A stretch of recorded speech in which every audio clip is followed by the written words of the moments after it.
Welcome to another episode of Mexican in the Kitchen. This time I have a pan, it's on a 3 or 4, so medium fire. I'm going to put some tomato, some onion, some garlic in here. I want this a bit charred to give a nice taste to my sauce. I don't want the onion to burn too much because it will become bitter. The same with the garlic. As soon as they start to getting this brown color, you can turn them around a bit and then take them out. With the tomatoes it doesn't really matter. If the skin gets a bit charred, it's perfectly fine. You will notice they will start getting a bit softer. But I'm also not cooking them all the way as if I was making one of these like really cooked sauces. I just want to give some taste. I took my ingredients already to the blender and now I'm adding also 2 spoons of Ancho chili powder. You can use whatever other kind of chili powder you want. I'm adding some salt. I'm adding some water, about a glass, so like 250 milliliters. I'm adding some black pepper and I will also add a dash of cinnamon.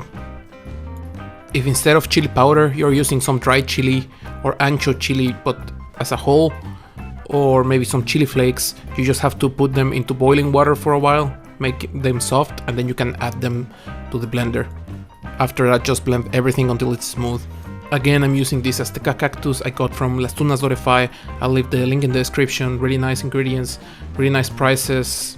Check them out.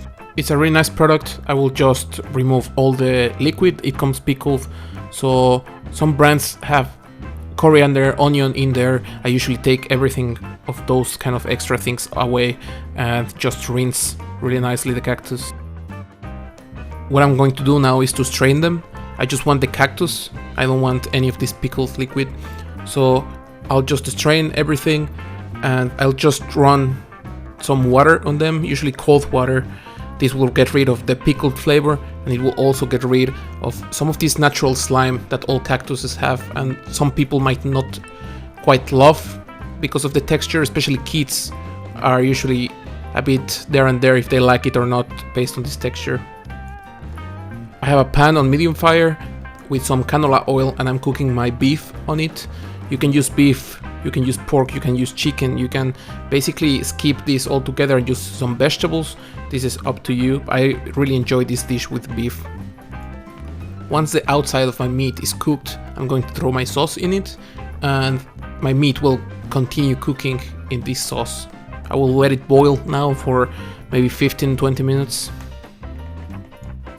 My sauce has been boiling now for around 15 minutes. You can notice a slight color change. You will notice a texture change. Some of that water has gone away.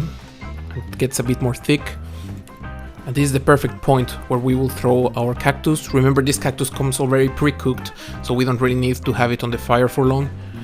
So right now, all I'm going to do is to mix everything nicely and I will leave it boiling for another 5-10 minutes tops.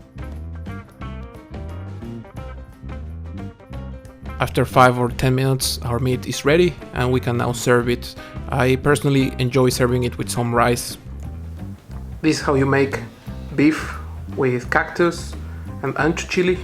It's a really traditional recipe. It's the kind of thing that you will find on most markets if you go there for this like cheap, quick meal. It's very easy to make. It just takes a while, but it's not very complicated. I like to toast all the ingredients, but if you just put them into the blender and put them straight in there, it also works. Some people prefer to do it that way. So this is something that reminds me of my grandma. I think she would make this kind of meat with cactus very, very often. They're very healthy, it's very, very tasty, it gets you full and they're cheap, at least back in Mexico. So try it at home, press like, subscribe, all those kind of things, and see you in the next one.